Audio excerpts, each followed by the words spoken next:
ዓለማችን አሉኝ ከምትላቸው ታላላቅና ኃያላን መሪዎች መካከል አንዱ ናቸው። ተበታተነች አበቃላት የተባለችውን ሶቪየት ህብረት መመለስ ባይችሉ እንኳን የሩሲያን ታላቅነትና ኃያልነት ለዓለም በተጨባጭ ያሳዩ ሰው ናቸው።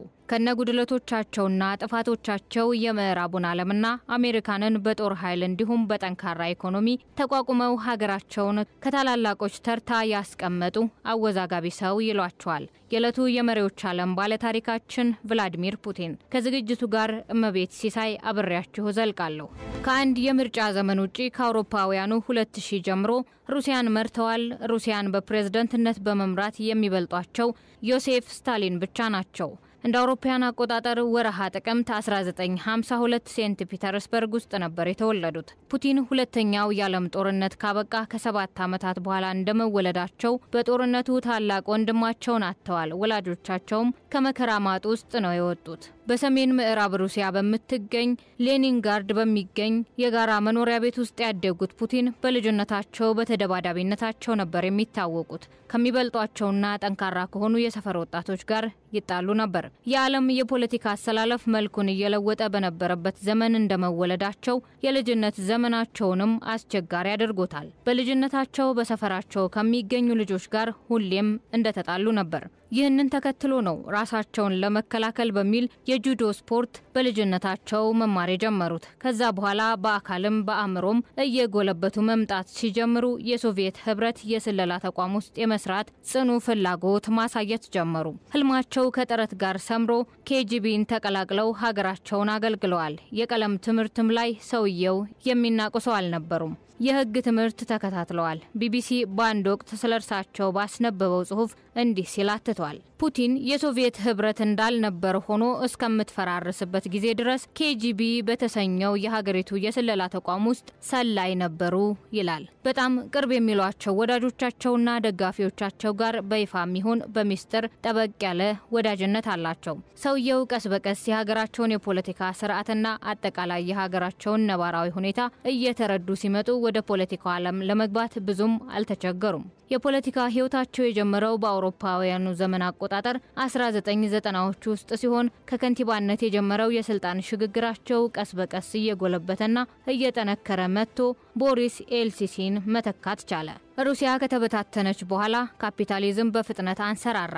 ሩሲያ ዓለም ላይ በፖለቲካና ኢኮኖሚው ደካማ ከሚባሉ ሀገራት ተርታ ውስጥ ገባች። ይህንን ውድቀት ሀገራቸው ተቋቁማ እንድታልፍ ማድረግ የቻሉ ብቸኛው ሰው ቭላዲሚር ፑቲን ብቻ ናቸው። ሩሲያን ከ1990ዎቹ ምጣኔ ሀብታዊ፣ ማህበራዊ እንዲሁም ፖለቲካዊ ቀውስ ማውጣት ችለዋል። የሩሲያ ፍላጎትን በማስጠበቅ ከምዕራባውያን ጫና ማላቀቅም ችለዋል። በሌላ በኩል ደግሞ ነቃፊዎቻቸውና ተቾቻቸው ስልጣን ከያዙ ጀምሮ ከፊውዳሊዝም ያልተናነሰ ስርዓት በመገንባት ገበያውን ሙሉ በሙሉ በመቆጣጠር ምጣኔ ሀብታዊ እንዲሁም ዲሞክራሲያዊ ለውጥ እንዳይመጣ መንገዱን ዘግተዋል በማለት ይወቅሷቸዋል።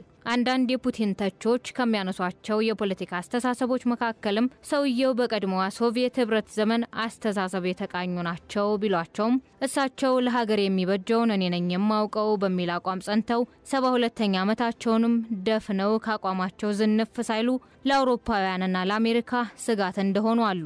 እርግጥ ፑቲን የሚያራምዱት ምስጢራዊ የፖለቲካ አካሄድ የበርካቶችን ህይወት ነጥቋል። ነፃ የሚባል የፖለቲካ አስተሳሰብ በሩሲያ እንዳይኖር አድርጓል። እሳቸውን የሚቃወሙ በርካቶች መጨረሻቸው ስደትና እስራት እንደሆነም ይታወቃል።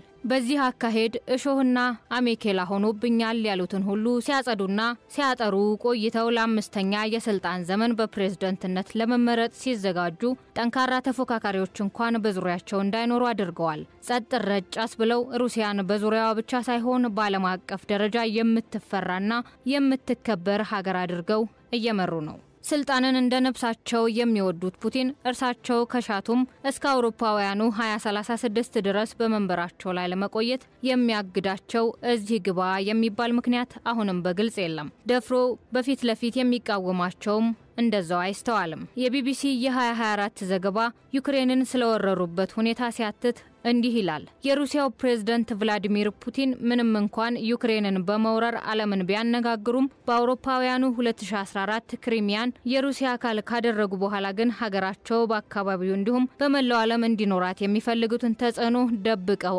አያውቁም ይላል። ፑቲን እንደ አውሮፓውያን አቆጣጠር በ2000 ጀምሮ ስልጣን ላይ የነበሩ ሲሆን በእነዚህ ዓመታት በፕሬዝዳንትነት እንዲሁም በጠቅላይ ሚኒስትርነት አገልግለዋል። ፑቲን በ2020 ህገ መንግስታዊ ማሻሻያ እንዲደረግ በሚል የተካሄደው ብሔራዊ የድምጽ አሰጣጥ ከስራ ዘመናቸው በላይ የስልጣን ጊዜያቸውን አራዝመው ሀገራቸውን በብርታት መርተዋል። የዓለም የፖለቲካ ሚዛንን ካንዱ ወደ ሌላው በማዛባት ተጽዕኖ የፈጠሩባቸው የዩክሬን ወረራ እንዲሁም በሶሪያው የእርስ በርስ ጦርነት ፕሬዝዳንት በሽር አልአሳድን ከመደገፍ አንስቶ ሀገራቸውን ለቀው ሲወጡ ከለላ እስከ መስጠት የደረሱበት ሁኔታ የሰውየውን አወዛጋቢነትና አከራካሪነት በጽኑ ያሳየ ነው።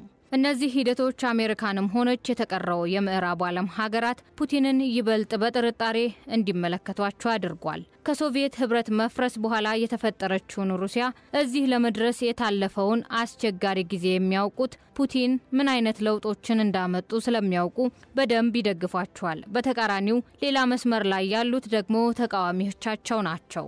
በእርግጥ ፑቲን በርካታ ሚሊዮኖችን የሚያንቀሳቅሱ ወዳጆች ያሏቸው ሲሆን ራሳቸውም ቢሆን ቀላል የማይባል ሀብት እንዳላቸው ይነገራል። ነገር ግን የቤተሰባቸውንና የራሳቸውን ገንዘብ ነክ የሆኑ ጉዳዮች በከባድ ሚስጥር ነው የሚይዙት። የግል ህይወታቸው እንደ ፖለቲካ ህይወታቸው የተሳካ አይደለም። ፑቲን ለ30 ዓመታት በትዳር የቆዩ ቢሆንም ትዳራቸው ከዛ በኋላ መጽናት ሳይችል ቀርቶ ፈርሷል። ለትዳራቸው መፍረስ ደግሞ ትልቁ ምክንያት ሙሉ ጊዜያቸውን የሚሰውት ለስራቸው በመሆኑ እንደሆነ ከባለቤታቸው ወቀሳ ቢሰነዘርባቸውም ከተዳራቸው ሀገራቸውን አስቀድመው ሩሲያን ተገፍታ የማትወድቅ ታላቅ ሀገር የማድረግ ህልማቸውን ገፍተውበታል። የሀገር መሪነት ፕሮቶኮል፣ የአማኒነት ስብዕና፣ ወታደራዊ ቅልጥፍናን እንደየቦታው ሲጠቀሙ ላያቸው ሰው እንከን አልባ ይመስላሉ።